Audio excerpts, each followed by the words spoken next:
But right now, and I'm happy that you guys got to see just a small piece of what I dealt with. Conspiracy claims that in the 1800s, an ancestor of the Kardashians sold her soul to 4 witches. What she would get for this was that every woman in the bloodline would have a successful career with money, fame, and beauty. But in return, there's a catch. The catch is that any man involved in their life would be cursed.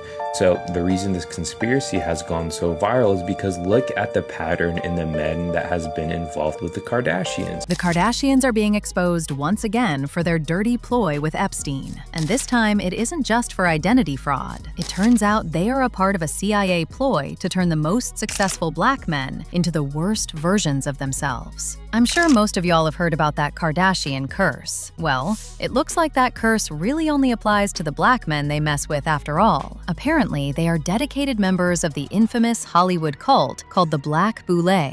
And one of the many rituals they have to perform to stay in the cult is to exchange the souls of successful black men to their god in return for fame and money. Now, unless you've been living under a rock these past couple of years, you've probably heard about the Kardashians' raging obsession with dating black men. I mean, yes, they have also been involved with some white men here and there, but their black men roster is way longer. And to make things even weirder, all of them have kids by black men except for Kourtney. Let's start with Kim, because she is probably the one who opened the gates for her sisters to have a black fetish. The first black man she was involved with was Damon Thomas. They started dating in 2000 when Kim was only 19 years old and Damon was 29. Kim later completely ruined his reputation, claiming that the only reason she married him was that he had her strung out on substances. She divorced him in 2004, accusing him of mistreating and controlling her. Initially, Damon didn't respond to the allegations she made about him having her hooked on hard substances, but after the divorce, he realized just how much those allegations messed up his reputation.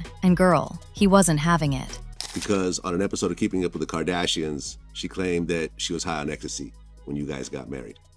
Yeah, I don't remember that at all. So that's her thing. That's, they can say what, I'll say this to all fairness. I'll say something about that episode. I think that's unfair to, at this point, first of all, let's talk about Kim. I'm proud of her. I'm proud of her family.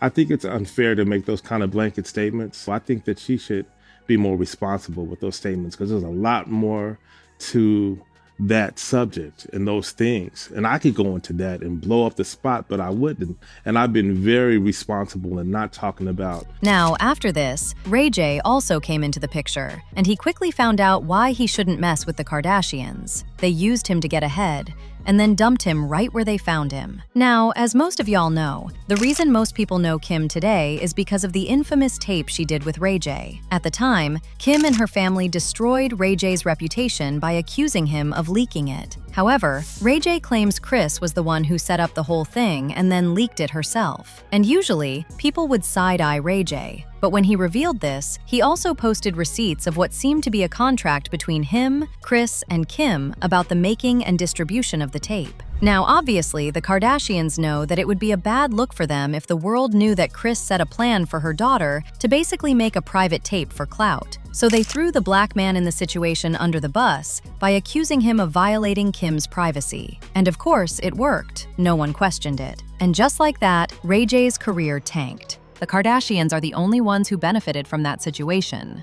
leaving Ray in the dust. They could have easily done this with a white man, but they chose a black man to be their sacrificial lamb. Kris Jenner, just as dumb as can be, Let's pull this right here. goes and say she wasn't like the front runner for the set. Whoever told you to do that, Kris, you gotta fire them. Because not only did they you, but now I got 1 year statute of limitations for just that. So all I gotta do is find the facts of what you and Kim did. Contract, there go the contract. There it is. They done already breached the contract by talking about it. So let's talk about it. So with us initialing everything proves that each letter, each page is confirmed that it's going down. I got 12.5%, Kim got 12.5%, right? Now, she got the same exact contract I got. And when we go to court, guess what? They got to pull that up because we got to see that because moms was lying and we need to make sure that it's not right? Kim Kardashian's handwriting. Now, in every contract, you gotta have deliverables that you sign. So meaning the final page is exactly what you selling to somebody. So here's what happens. Kim is rushing me. Her mom's rushing me. Let's get this shit done. Come on, like, let's get it signed. Kim's with me while I'm signing my contract. She's like, hurry up, babe. Matter of fact, I'll go ahead and help you. I'm gonna sign your deliverables for you so you can just rush it through. Here's the deliverables. And this is the original copy. Look who was in the room with me. Look who wrote exactly what we sold. Tape number 1, Cabo intro. Tape number 2, Cabo sex. Tape number 3, here's the one that they said I had. Santa. Unfortunately, the Kardashian victim-making machine didn't end there. After Kim got what she needed from Ray J, she moved on to NBA player Chris Humphries, and that marriage was over in 72 days. And it's also safe to say his career hasn't been the same ever since. Now, Kanye should have taken this as a sign not to get involved with the Kardashians, but he also walked right into their family, and we all know how that went. He lost his marriage, lost his career, lost billions of dollars, lost access to his kids, and even got diagnosed with mental illnesses he didn't actually have, so they could lock him up in a facility and place him in a conservatorship. Yeah, what I'm saying is, look, they tried to medicate me. I was exhausted. They wrongly diagnosed me. And they when I asked them, how much lithium did you want to put me on exactly? It took them 4 days to answer because they were embarrassed about the amount, right? And I refused to take this, right? You understand that if I had taken the medication, I would not be here, and it would have been, he was deeply troubled. We miss him. We love his music, though. Hey, everybody, I just got off the phone with Kim. I told her to stop antagonizing me with this TikTok thing. I said it's never again. I am her father. I know y'all don't respect fathers and the idea of family, and media tries to promote something. I said I am not allowing my daughter to be used by TikTok, to be used by Disney. I have a say-so. And then when people say, oh, they're gonna use this for you in court, I didn't have a say-so on whether or not they went to Sierra Canyon.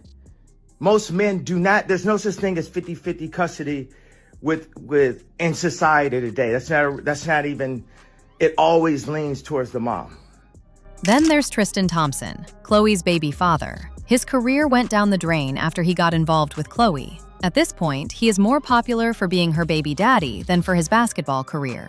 Same story as Lamar. The man was doing well for himself before Khloe came into the picture. But once they linked up, he became way more known for off-court drama than anything happening on the court. Non-stop cheating allegations. His stats started slipping, and he's been bouncing from team to team ever since. Khloe even had a brief thing with James Harden in 2015 during one of her breaks from Tristan, and James actually came out and said that year was the worst of his entire career. Oh, and let's not forget Travis. He was with Kylie for a couple of years, had kids with her, and then all of a sudden his career started tanking after that infamous Astroworld situation. At some point, this mess goes from being just a conspiracy theory to being a pattern you just can't ignore. Well, word on the streets is that the Kardashians sell their souls to the black men they mess with to their demonic gods in exchange for more wealth and power. Apparently, this is why the men they've been involved with all look drained, miserable, and lose everything after they've been with them, even though their own careers seem to only be getting bigger and bigger. And even though this conspiracy kind of sounds crazy, when you take a look at all the black men they've been with,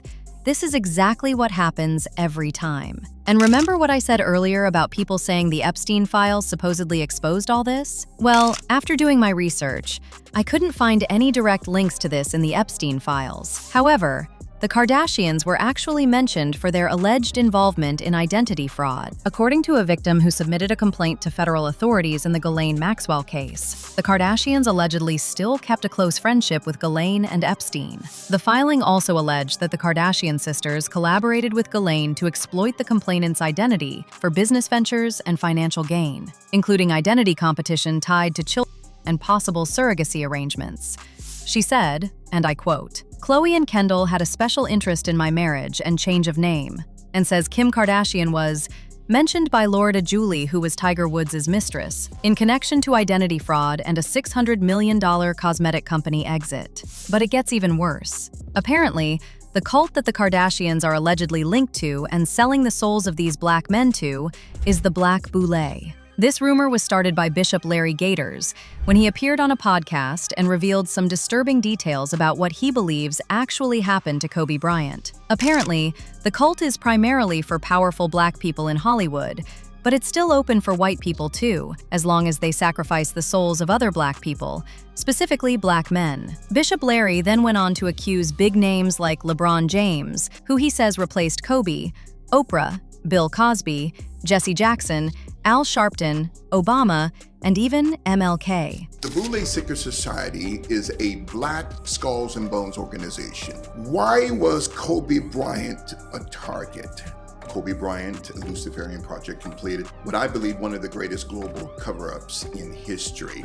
But we have to see this for what it is concerning the assassination of Kobe Bryant. And one name keeps popping up. And it sounds like a Hollywood conspiracy movie, but the Boules are vicious. You got this counterfeit like LeBron James, who has that Boule logo tattooed on his chest. LeBron James has that Boule tattooed on his chest. What's the tattoo? Yeah, the Boule tattoo. Now, I know that this might sound wild to some of you. Trust me, it sounded wild to me too until I came across this interview that Odom Lamar had with Shannon Sharpe. You know, Khloe's baby daddy. And in that interview, he was talking about a disturbing dream he had of Kobe after Kobe died. According to him, Kobe's spirit is not at peace because the people who took his life have not been brought to justice. The last dream, it was really, it was real vivid. And it was really, he said something to me I'm never gonna ever forget. He said, hello, the afterlife ain't what people make it up to be. I was like, oh shit, I woke up, I didn't know how to take that. Like, what do you mean, he missed the girls? His mission is not done yet. Mm-hmm. Get it all in now. Right. Because you don't know what to expect, but that shit stuck with me. As usual, people had their thoughts, like this person who said, Baby Kim having sex with Ray J while her mother was present, making the video made them so-called famous because not one of them got 1 ounce of talent. Another person said, blaming women for men's problems and faults again. Literally anyone willing to get them already says enough about them that they are capable of messing up their lives all on their own. But now I want to know your thoughts. What do you think about the Kardashians allegedly selling the souls of black men? And do you really think they were exposed with Epstein? Let me know your thoughts in the comments section below. And don't forget to click here to watch this other messy video.